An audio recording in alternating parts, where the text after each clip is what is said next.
Have you ever thought just how boring or ridiculous news commentary is today?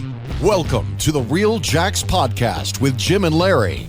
The RealJax podcast. From crime and politics to entertainment, you can expect something different. Now, let's get real, Jax. Welcome back to RealJax with Jim and Larry.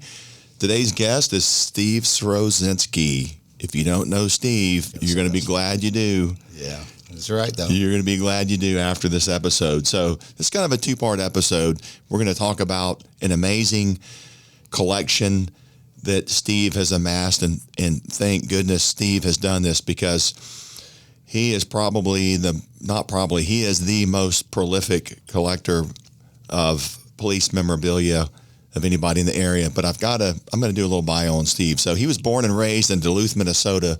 After graduating from Central High, he joined the United States Navy. Thank you for your service. And became stationed at Naval Air Station Cecil Field with VA-83, which is an A-7 Corsair attack plane squadron. So that'll give you an idea of how old he is, because they haven't used A-7s in a long time. Not as an attack plane. So from 84 until 88, he did 3 deployments on the aircraft carrier USS Saratoga, which is, everybody knows the Saratoga around here. Right. After being honorably discharged from the Navy, he went through the police academy, or the corrections academy, and joined the Jacksonville Sheriff's Office in June of 89 and spent almost 2 years working in the jail, which is a tough job. 2 years. I got a lot of respect for those guys. And then after doing that, he went to the police crossover class in 91 and spent his next 16 years as a patrol officer on Jacksonville's west side. This guy knows the west side. West side. And they worked together. So I'm a friend of Steve. Steve's been to my house, but I never got the opportunity to work with Steve like Brother Larry. We're off duty with him much. We'll talk about a couple of those stories. He did. So in 2007, Steve got transferred to civil process and then finished his career in 2016 with 27 years of service, just like Larry. Yeah. Larry was just pushing 28 years. And this is what I'm really impressed with. You've been married for 32 years. Same woman. I'm telling you. Good woman. I'm telling you. Well, you're a pretty easygoing guy. I've hung out with you. You're pretty easy to hang out with. And he's got two great children. I met your daughter. You've got a son too, right? Yeah. Met your daughter one time. But you've become somewhat famous in our police community for your hobby. That's correct. And that's collecting pre-consolidation, which is before 1968. Yep. Duval County Road Patrol, when it was the county sheriffs and the Jacksonville police, patches, uniforms, everything. Uniform hats, pistols, cabinet cards. Older the better. Everything. Yes. You got some stuff for me. Yeah. And then in 68, post-consolidation, JSO came onto the scene, and you've got every badge they ever made, probably. Pretty much. You've even got former Sheriff John Rutherford's badge. So, saw him at church one day. His mom went to Westside Baptist, where I was attending at the time, and I just went up to him again, and I said, "Need a sheriff's badge for my collection there, Sheriff." He's like, "You didn't get my email?" I said, "What email?" He's like, "I reached out to you." I said, "Never got it." So he said, "Make an appointment with my secretary and come up and see me." So I did. That's Lori Ellen Smith. I don't think that was Lori Ellen. That was his secretary. Older woman, very sweet lady. Okay. And Terry Monroe. Yeah. So I went up there. Walked into his office, and he's like, "Here you go. You owe me $38 for my new one." So I ran down to the police credit union. Hey, that's the kind of guy you want running a $400 million budget right there. Yeah, I ran down at the time. Yeah. Grabbed $38 and passed it on to Sheriff Rutherford and said, "Thank you very much." Very cool. Yep. JSO has been really good to me, allowing me to get rank sets, and whatever else I need that's missing from my collection. Well, your collection needs to be on display somewhere, but people really only get to see it. And for those that don't realize it, it's a valuable collection. Not just some of the badges are kind of priceless. It's hard to assemble this collection. So we only get to see it on social media, but it would really be nice to see it on display publicly somewhere. So at some time. From time to time, and I don't think I've done it here in Jacksonville. There's when I got started in the hobby, I didn't realize it was like that big. Like the old stamp shows or bottle collecting shows or doll shows. There's actually police memorabilia shows. And so there's a big one in Orlando. It's usually every year, and it's during Labor Day weekend. And so I can't take it all because it's just too big. I probably need like 15 or 18 tables to display it all. Gee, wow. Yeah. And then you got to watch it all and make sure nobody takes it. Yeah, something. because policemen don't steal. Yeah. Right? So. Well, not these days. Yeah, whatever. Anyways, so I split it up. Like 1 year I'll do my JSO stuff. The next year I'll do what I've amassed with JPD, and then the year after that it'll be the Duval County Road Patrol, which will encompass constable stuff too as well. Because Duval, back up until 1972, we had constables with the JPs, but when they were voted out, there went the JPs and the constables. What I found to be kind of amazing, since JSO became the entity, the agency in 68 until now, it's been a one badge fits all other than changing patrolman to officer or specialty. Millennium, Super Bowl. Exactly. Right. Specialty Star badges. badge. Right. My favorite, actually. But one badge, they just change the rank on each badge, and it's either silver or gold, depending on the rank. Pretty much. But before then, the variety of badges was amazing. There's no standard. There was nothing. They just somebody decided, I want this kind of badge, and they made it. That year, they made a badge. Yeah, up until 1957. 1957, the 5-point star was ushered in, and that's when all the counties went to basically what we have now. Sheriff's Star. And from 57 to 68, 69 really, because it took them a while to get the JSO badges made. So it wasn't unusual for a city and a county guy to pull up in let's say an old county car working together, and they did that on purpose, so they, would get to, know each other and work with each other, and, understand that a little rivalry back there. The county thought they were better, the city thought they were better, so they put them together, forced them to work with each other. I'm sure. But that was interesting times back then. I imagine. I mean, before my time, these are the stories I get, from going out and looking for this stuff and talking to these, I'm an old timer now, but I was young at one time, and these old timers telling me these stories. That's where I get these from. I've got a trip.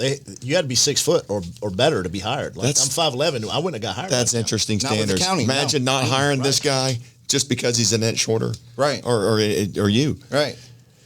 I've got a picture of Ike Iverson hanging in my house. I think did you ever see that?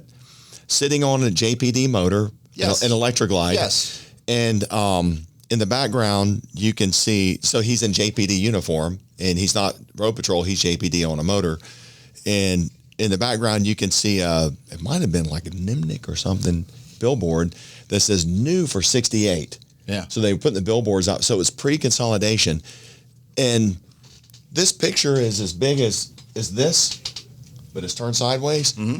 And the resolution is perfect. It's like it's digital. Mm-hmm. I don't know how. I mean, this picture's 50-something years old, but you've seen the picture. Yeah. And I always thought that was such a cool picture. And he looks, he's got Wayfarers on from the 60s, the original Wayfarers, but was he not cool looking? And he's got his wheel gun, and he's got a strap on it to keep it from popping out. And when the county road patrol rolled up, and they'll city motor guys, man, you knew it. I mean, it ain't like today. There was respect back then. Mm-hmm. And just a side note, that 5-point star you said you like, the specialty badge, me and Chad Harris designed that. Did you really? Yeah, and I designed the Super Bowl badge. Not many people know that. I didn't know that. I didn't get much of nothing for that. Yeah. Well, we're going to get behind you, and if we can get any traction on this, and help promote the redesign of the JSO badge, because it's not really, it won't be much different, but the whole bold new city of the South thing's pretty dated, and time for something new. And Chad and I came up with something we thought was a good look, and actually at one point they said, yeah, we'll go to it, but it changed overnight. I don't know what happened. I'm retired, been retired since 2016, 5 years now, and so I'm kind of out of the loop. It doesn't take long. And so I really don't know what happened. We didn't want to really change it dramatically. It's probably low on the priority list, is my guess. Yeah, probably. And, just think about, 3 badges per officer, JSOs, they're a bureaucratic conglomerate. When they try to figure out to do something, they got to form 17 committees and have 14 directors. But Larry and I are joking, they're probably going to build a 4th floor soon. I had a simple solution. Just phase them out. New guys come in, issue the new ones, give the current officers the option of buying them. Yeah. Buying like they do the gun. Right. Like you do, because... Or a retiree badge. Because for the most part, you don't think of it when you're young. But when you get older and near retirement and you have family or sons or daughters, you're like, hey, this would be nice to put together and pass it on to the family. So I think, you'd probably have a good bit of participation. I agree. So you want to show us what you have in these display cases? He brought kind of the cream of his crop here. I did. This set is from 1897. They're police commissioner badges, which was similar to what like a city council would be. Is a board of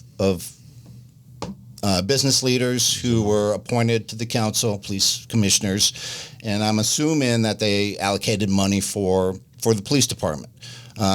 This here, the one on my right would be the chair, M.H. Nooney, and A.T. Mott, the one on my left, was a board member. So I got 2 from the same. They ran every 2 years. So I got 2 from the same time period, which was just amazing. I'm happy to find them.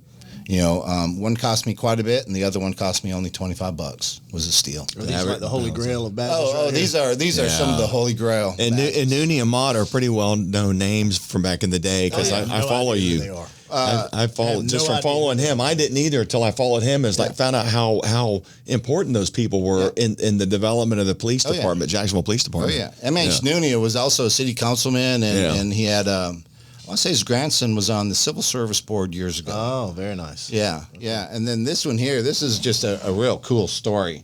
I put this together. I put all these together. This one here. I'm just going to say it. That's a badass badge. This badge right here is from the 1880s. John Keefe to my right and William Van Zant to my left. Both wore the badge. I got pictures of them, not authentic pictures, but pictures of them wearing the badge. And it was found up last year in a flea market in the Boston area, which is unbelievable. Incredible. And so I host this Facebook page. It's called Jacksonville Police, Jacksonville, Florida Police, Duval County Sheriff's History page. It's on Facebook, right? It's a group. And I post all this stuff on there, and a collector posted it, and I was able to work a deal and purchase the badge and add it to my collection. Probably 3 of the oldest badges I got. Wow. Lucky. Some family member had that, sold it in a yard sale, and just traveled across. What's amazing, this is an amazing story, because I believe Van Zant had the badge last. And what happened is his son was a deputy sheriff under Cahoon, died early.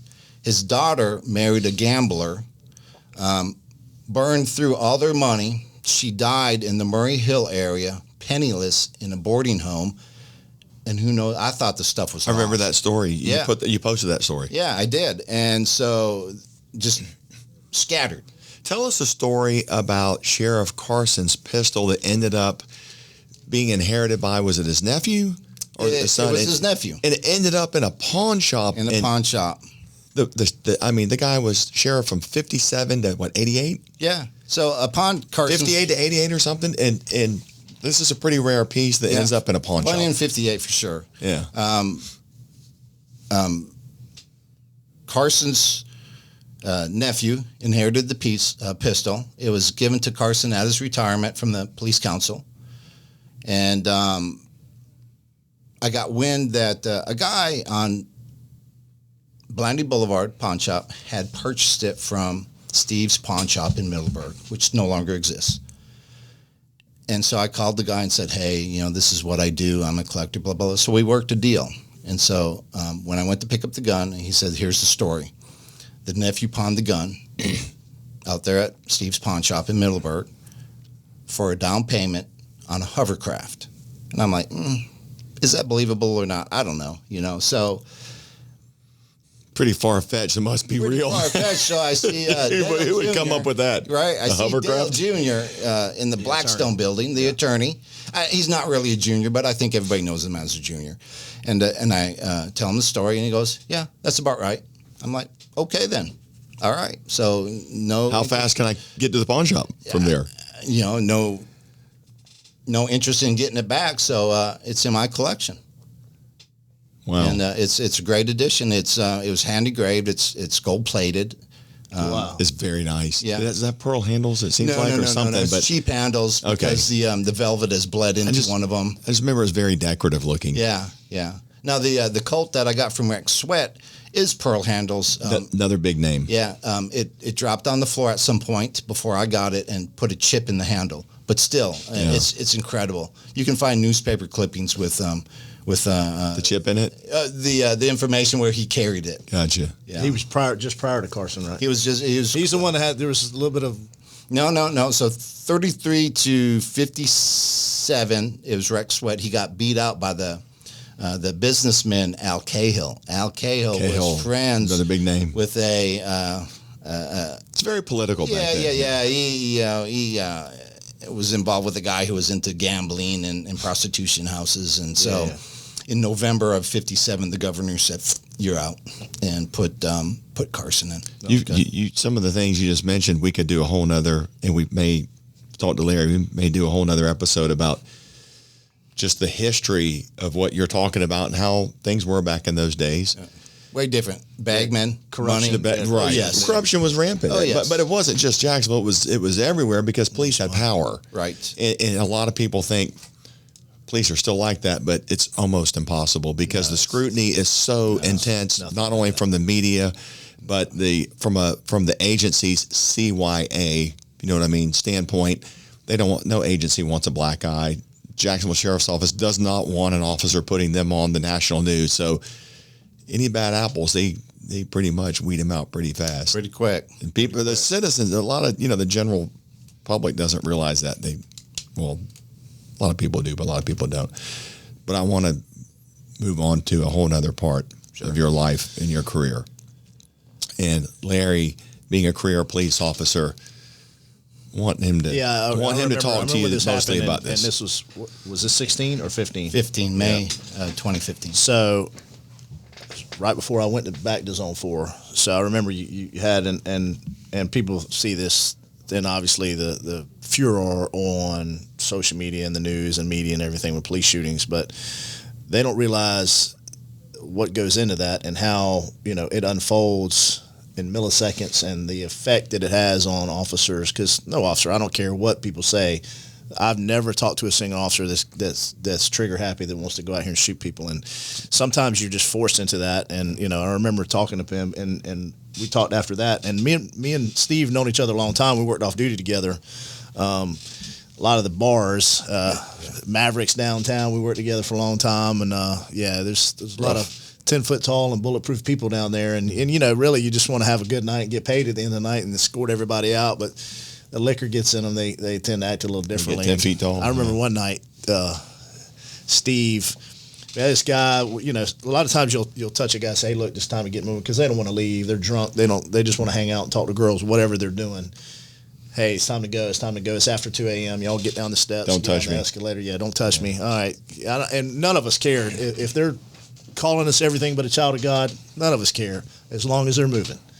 And then get one inside, or they want to fight somebody, and you got to take them down. Well, I remember one guy grabbed. I think he tried to double leg Steve out front. And being a supervisor there, you're still responsible. If you're the supervisor on an off-duty job, still the supervisor. Yeah, you're a supervisor. So this guy, I think he tried to grab him around the waist or something like that. Was trying to push him back, and I remember hearing this. It was loud, and I thought Steve shot him because it was so loud. I was like, "Oh God, he killed him." He shot the guy, and I didn't know if the guy went for his gun, but it wasn't. He kneed him in the nose. His nose broke, and right outside of Mavericks and by the food court, well, for whatever reason, it echoed, and that better than being shot. Yeah, Right. His nose broke. He's up lucky. there, That was his lucky day. And I remember he was like, "Oh, my nose," and you go over there, and it's it looks like an S, and you're like, "Oh dear God, call rescue!" And we got rescue up there, and obviously he got arrested because he got charged with bolio, but He's like, I didn't mean, the guy grabbed me and I threw my knee up and basically caught him in the right spot. So, yeah, we didn't have a lot of trouble out there. Had a good time, a lot of laughs. A lot of laughs. Yeah. But you got to be Drunk tough. people will make you laugh. You got to be tough to do that job, though. Oh, yeah. If you ain't tough, you're in the wrong line of business. A lot younger. But Steve's, he was always really calm and didn't overreact. I mean, you get guys that are a little amped up. He was always, trying to talk people down. He handled himself I knew well. he had, when he got in a police shooting, that it's one of those that you're forced into that. And I want to get Steve to talk about that if he could. Absolutely. Tell us how unfun it is too, because everybody watches TV and they think that's what police get in the business for. I'll tell you what occurred a week after I came back to duty. Tell us about the shooting first and how it happened. Right. That's what I was about to say. I'm telling you about the shooting first, and then the aftermath. So it was kind of ironic, really. Ray Walden became my assistant chief shortly before the shooting. And he just thought it was crazy that we were doing evictions by ourselves, which we were. We were going out, and if I needed help, I called patrol, and they were very gracious and would always come out and help me. And me and Troy, we paired up, and we started doing evictions. And we go to this apartment complex out Blanding. And Troy Bloom. Okay. Yeah. And we're walking up the stairs, and Troy's ahead of me because it's his apartment complex. So, whoever's it is takes the lead, right? And so as we get to the top of the stairs, it's a second floor apartment complex. Troy looks back at me and says, hey, Steve, did you see that guy on the balcony, just dip out real quick? And I'm like, no, I missed him. So it's me and Troy, and then we got two maintenance workers behind us. So we walk up into the apartment, and it's spick and span. You see the vacuum marks in the carpet. So that's just an indicator to us that, man, they cleaned, they vacated, or the maintenance, took over and they cleaned it and it's ready for rental, right? So we go in there. Troy goes one way, I go the other way. He has more area to cover, so I come back out and I see this guy walk back again across, the balcony, but he disappears around the corner. So, I'm like, okay, no worries. And so I'm standing there with the two maintenance workers waiting on Troy to come out, and the guy comes back. This time he's coming carrying a small child's BMX type style bicycle with training wheels on it. And on the end of the patio, or the second floor porch, whatever you want to call it, is a closet area for a washer-dryer hookup, right? Doors are open. So he goes back there and kneels down. So I'm like, okay, now I got to do something. So I walk out to the back, and I look down at him, and I said, is this your apartment? He's like, no. And I see a blanket squared, folded up square, just laying on the ground. And he picks it up. And lo and behold, there's a two-tone, I think it was a Smith, either 9 or 40, can't remember. And I say to him, is that your gun? And he's like, no, it's not mine. And then he grabs it. Things start moving really fast. Real fast. Yeah. So I'm like, looking back at it, you second guess, why didn't you do this? Why didn't you do that? I could have done this. I could have done that better. But it didn't. It just, he grabbed the gun, I grabbed him. That's how it happened. Just that quick. We're tussling, we're fighting, over the gun, and he manages to push it into my chest. Well, I grab it with my left hand. I have him with my right hand, and I'm holding the slide and the barrel, the plastic part of the gun, the frame, and I'm looking down at it, and I'm just waiting for the shot to go. Is it right in your breastplate? It's right in my breast. That's why I'm holding it. You're thinking, nah, man, that's bullshit. You can't think. Let me tell you, the amount of things that ran through my mind. A million in a millisecond, right? So I knew if I hold it, he'll get one shot, because then he'll stovepipe, right? Well, I'm waiting, never goes off, right? And so he jerks it free, and I don't know what happened. I know later on we thought either when he snatched it from me, it either went tumbling out of his hand and fell to the ground, or when he turned and started running, he dropped it. I don't know. I didn't see that. This is just what we're But thinking. in your brain, the man's got a gun. In my brain, Right. he's still You don't got know the if he gun. still got it or not. So the stairs, if you can picture, it's 2 apartments on each side. It's a shared balcony, but there's like a little etched out area, to kind of separate the two so you can't see each other, from the other apartments to each other.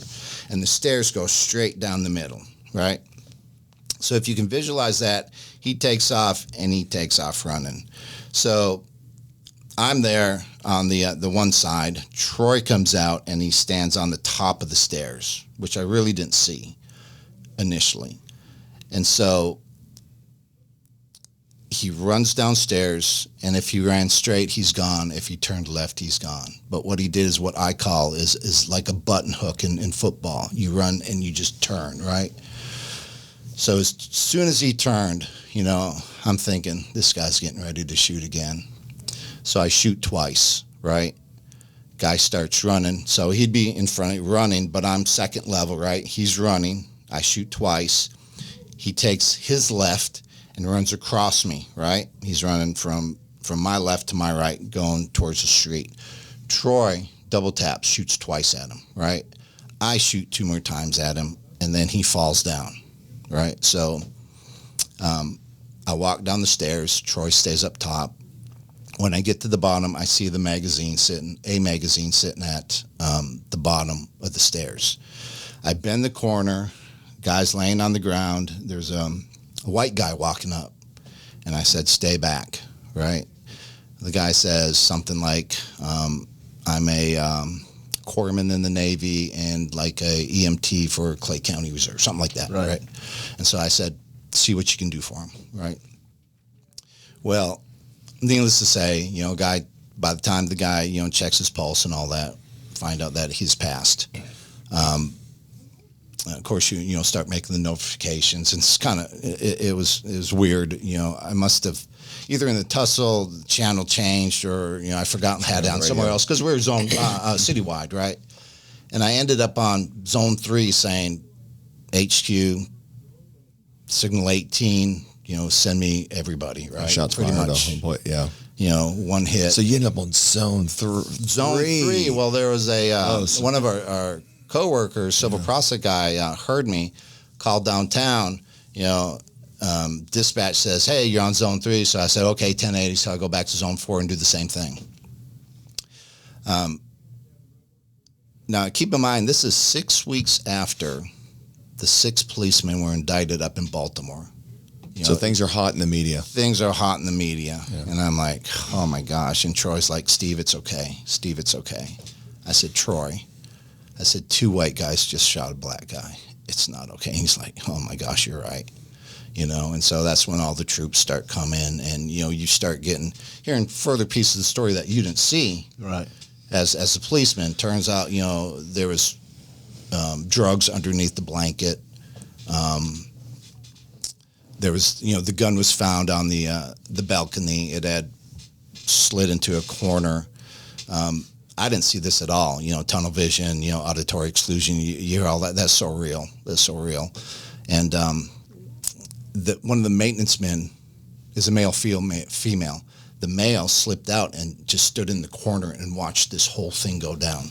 So you had a witness. So I have an excellent witness. Right. And I was an honest witness. Honest. Absolutely honest. Him and the lady, even though I think he spoke English and Spanish and she spoke Spanish. So, Steve, I think I remember the very next day there was an attorney for the family on the news. Was it the next day or within a couple of days? Man, let me tell you. Out to get you. He was on scene. Yeah. That dude was on scene within like 20 or 25 minutes. The same day? Same day. Wow. Same day, throwing out all these false allegations. It's like he wanted the city to erupt in a riot.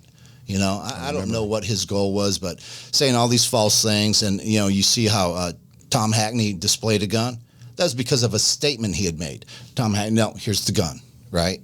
And the guy was so irresponsible, in my opinion. It's just, agree. Well, a lot of them are. Yeah, absolutely. Notoriety and money. Well, that's it. He didn't Truth even and justice mean nothing. Nothing. Right. The truth did not. It was about money, and he didn't even have enough time to truly get the facts before he was on the TV. Absolutely not. JSO was still in the process investigation, right? They didn't even know, right? Yeah, I mean, so it was, the whole thing happened like just within seconds, and it was like, an oh shit moment. I'm like, oh shit, Like, this really Do you happened. ask? Are you frustrated with the guy you shot? Like, why, man? Why would you do this? Why would Right. you force me into this position? I mean, and he had children. He had a girlfriend. He had a decent job. And, he had a mom. sisters. But he made a bad decision. He made a bad decision. He's responsible for. For sure, and I don't dispute that, but still, I mean, it's like, Larry, he could have said, hey, man, that's not my stuff. And what have I done? Let me get your ID. Let me document your information. Put his hands up. Do an FIR, right? Take the gun, seize it. Whatever else would have been there, we would have found. Why was he in that apartment? Why was he on that landing? So his girlfriend was next door, Okay. right? And he was living with her, right? And so he goes to see what's left in this apartment. well, no, actually, that was his stuff. That's where he was hiding it. The bicycle too. Now, I don't know why he brought the bicycle. That to me is a mystery. Am I? But he could have said, "This is all I came for. I don't know what that is." That's exactly right. I thought he was on the nothing. balcony Property. dealing drugs, though. So he was on, and those were his drugs that he Okay. was hiding. He was hiding. He was drugs. hiding Gotcha. them. And Okay. what I think is he saw us doing the eviction, and he's like, oh, shit, I got to get my stuff. Yeah. So he was trying to collect his stuff. I'm sure.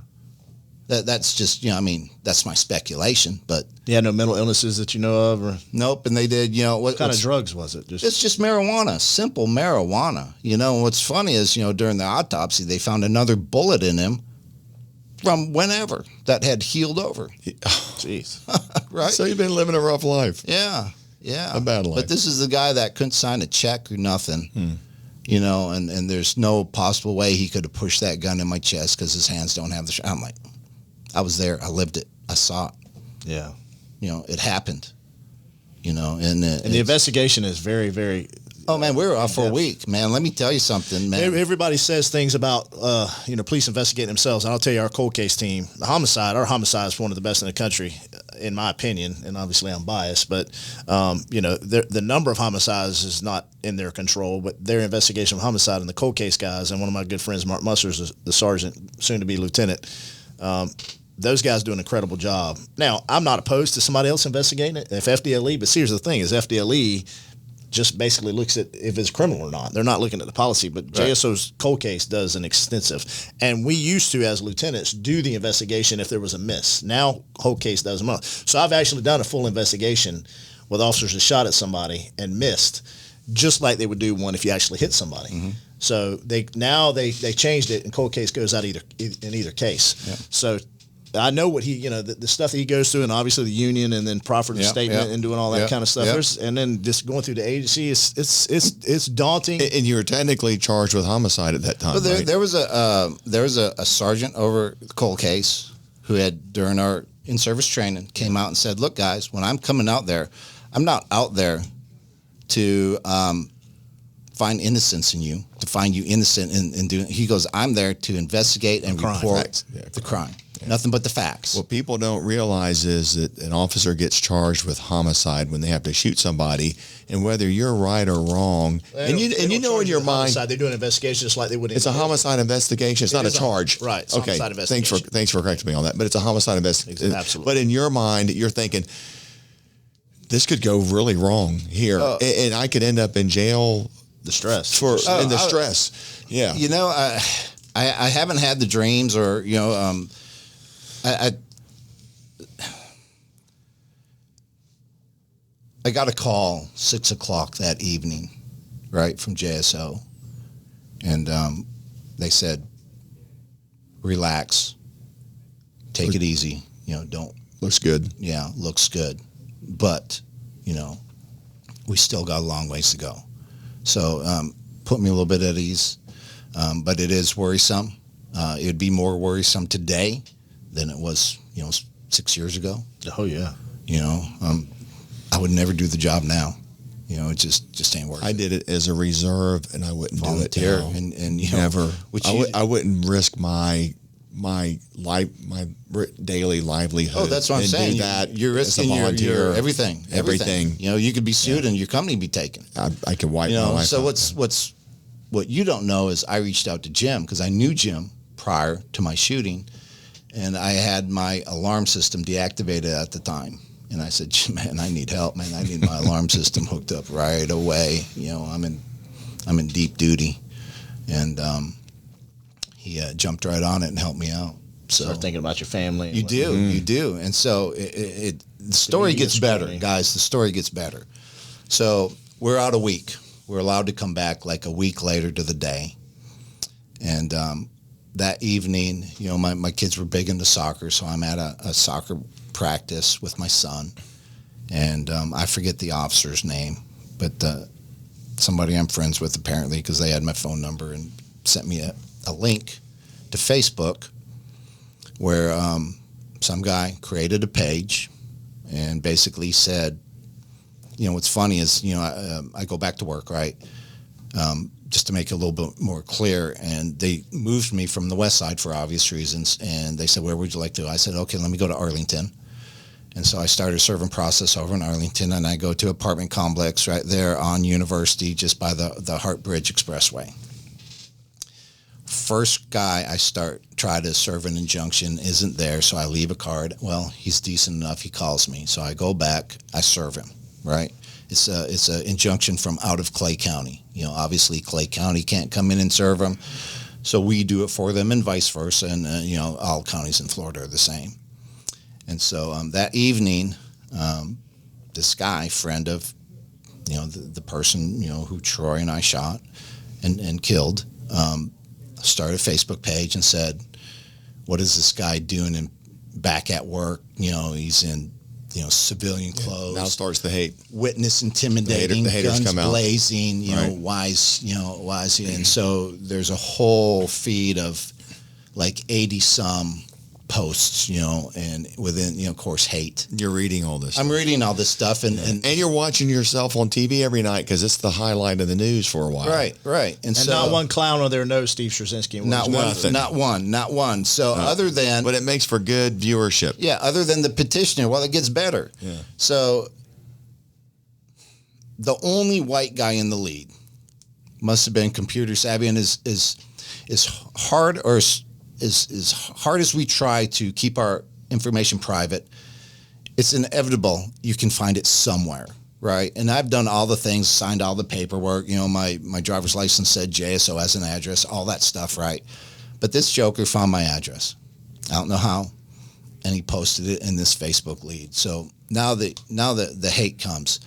Let's go to his house. What's the word? Thinking about the kids. What's the Thinking word? about the kid. What's the word they're using for that now? Where they're is it outing or where they're putting public Doxing. Like doxing. Okay. Yeah, you got doxed. So then they say, let's go to his kid's school. Oh, hell. Let's go to his wife's work. Now it's Right. And so now they're putting then themselves in danger. Integrity calls me and says, hey, you know, we're watching this, and I'm watching it as well, of course. And they said, you know, would you like a police officer to sit on your house? And I'm like, is it that serious? You know what I'm saying? And so, you know, I'm told, well, you know, they did this for Angela Corey when she had all, you know, her issues. And so I said, you know what? Have them sit on my house 7 to 7 overnight. You know, during the day, it's not a big deal. And so that's what they did for a week. Because you're there during the day. Because I'm there during the day. So for a week, you know, I had a JSO officer sitting in my front yard just waiting on these, you know, knuckleheads to make an appearance, which, you know, thankfully none of them ever did. But finally, in this lead, the petitioner, who I was serving the injunction for, finally came up and she goes, which, you know, very thankful, and she says, all these lies need to stop. She goes, I was having so-and-so served with an injunction, and that ended everything. You know, in that little Facebook page of his. Just ended everything. Did you have to have an attorney during that time and to kind of address some of this stuff for it's you? a good shoot. The OGC looks. I mean, it turned out. Well, I mean for the other stuff, not for the investigation. No. We just watched it. Not your FOP attorney. No. What was funny is right.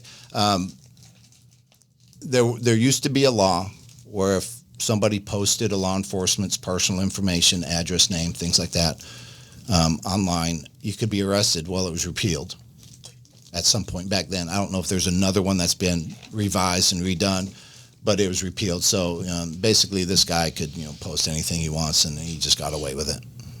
And just they may just wanted me to stress over it. He didn't make any threats, so No, nothing. They just let's go to his house.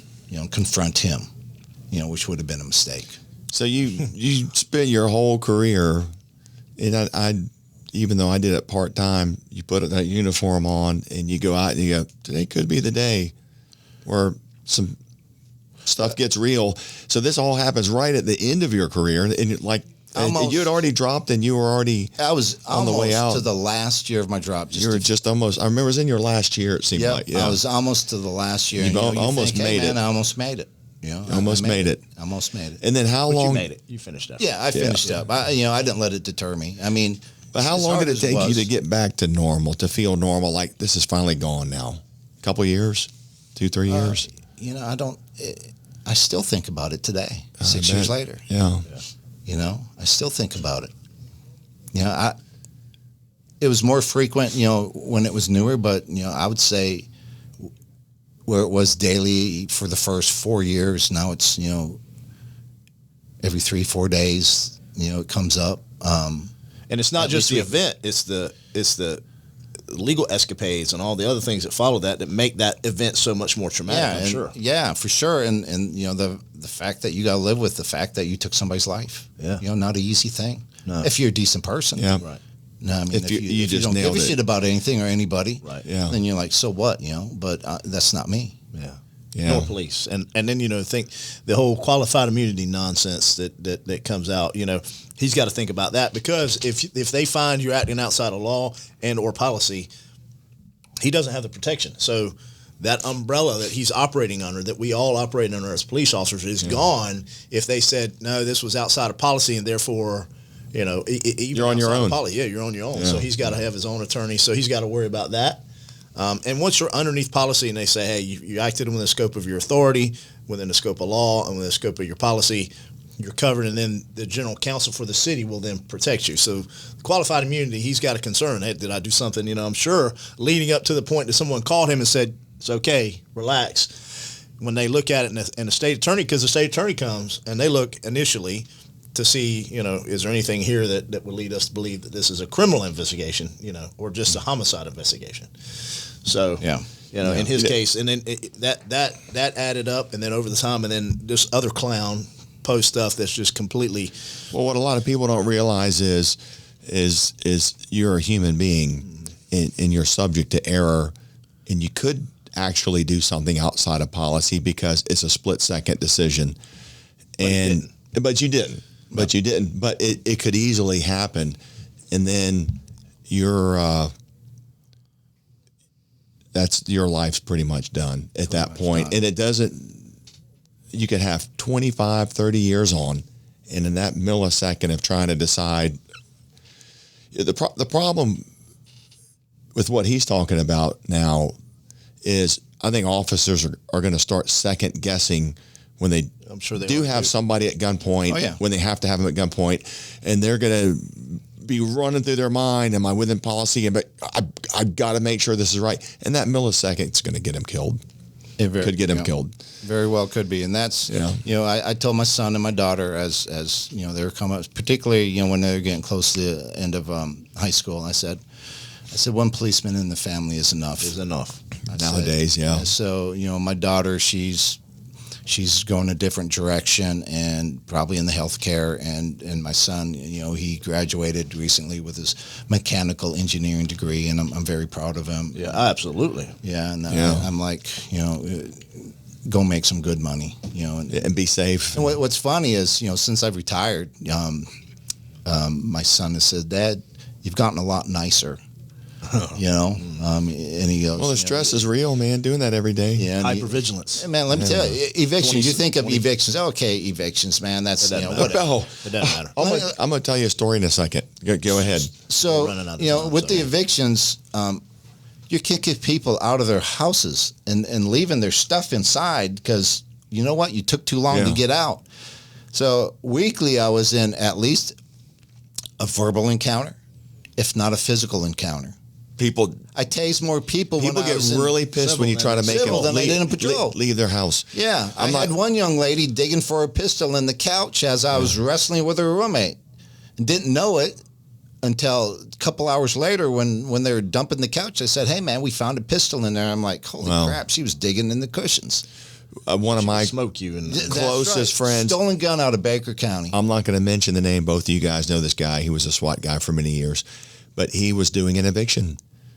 And the guy was like, "You are not throwing me out of my house." And all of a sudden, up comes a gun. And if you ever saw Pulp Fiction, remember when the guy shot in the apartment and he missed the two guys completely? Mm-hmm. Well, this guy unloaded 6 rounds between here and that door on my friend, who you all know we'll talk about later, and missed him.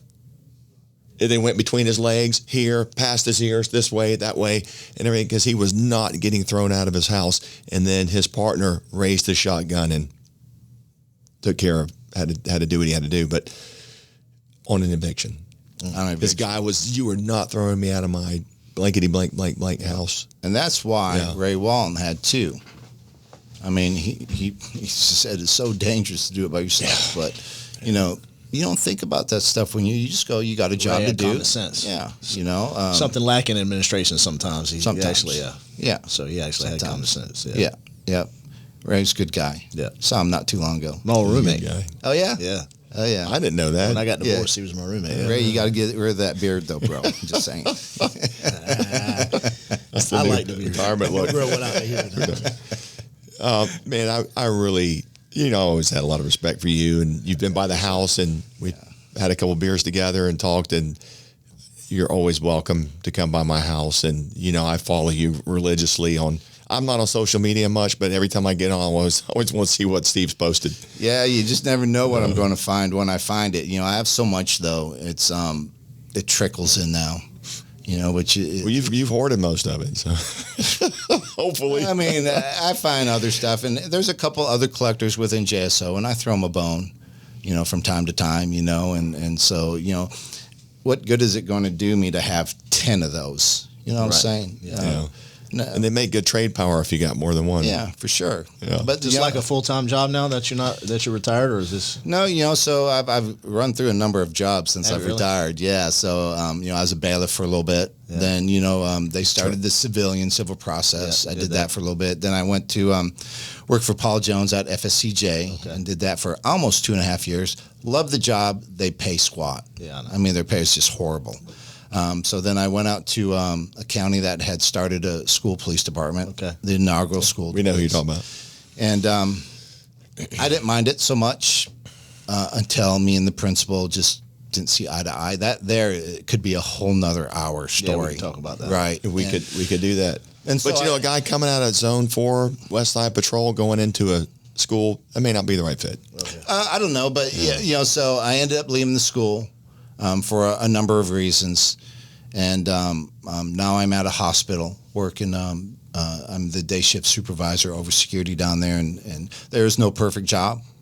I'll say this, but so far it's okay, and I can see being there for a little bit. Good. Well, we'll talk more later. We got to hit the sponsors too. Yeah, we got to. Oh, we didn't do the sponsors. Not on this episode. Okay, Larry's going to do the sponsor real quick. Hey. Appreciate you very much. We're going to have you back. Appreciate it. It's good seeing you, Larry. And you're going to bring some more goodies. I see you on Facebook a lot. You and Jimmy. That gets me in trouble. Larry, Steve told me, he goes, Larry's one of the smartest guys I've ever met. I'm like, talking about Larry? This guy. That's Larry Gale? Another Larry. We were sitting in Subway. I remember when I said it. We were sitting in Subway eating something. He came in. I said, dude, you're one of the smartest guys I know. Coming from him. That's a hell of a compliment. It's faded quickly. Hey, tell us who's coming on next. All right, Norm Brewer, he was a lieutenant with JSO. He's had kind of a storied career, other jobs since then, and he's got some really good stories. He's always a great storyteller. There's a guy running for sheriff named Wayne Clark that Norm has worked for and has some unusual stories that I think everybody will get a kick out of. You should know who these candidates are, and if you're going to run for office, the things you've done in your work career, you might come back to haunt you. I don't know, but we've obviously got our 4 sponsors, and the first one is Extreme Wings. Obviously, my new employer. They've got 4 locations: 6337 Roosevelt Boulevard by the base, 12220 Atlantic Boulevard. That's at Kernan. 11565 North Main Street, that's at Eastport, and 160 Shops Boulevard, that is in St. Johns County off of 210. You got Tremendous Barbecue, open since 2007 or 6, I believe. I'd have to double check that. 8927 Hurlong Road, that's Dylan and Terry Roundtree on that, and great barbecue. Everybody works at West Side. September every year always looks out for first responders. You got Advanced Window Tent. My buddy Ricky Tillman's place, been in the tent business as long, 30, 35 years. Good. Right off of Sunbeam Road, 5024 Sunbeam Road. 3M Platinum dealer, the highest level of 3M. So I use last. Is it Advanced? Use it? Yeah, the best. It's like, how did I not know about these guys 20 years ago? Tinting, you can buy flea market tinting, or you can get real good tinting, and that's real good tinting. It doesn't bubble or turn purple. And the people are nice there. Yeah. So, and then obviously your business, Secure One. Secure One Protection Services, alarm system since 1986. Steve's one of our great customers, and we're glad to have him. And we're always going to take good care of you, brother. Appreciate it. You know that. Thanks for coming today.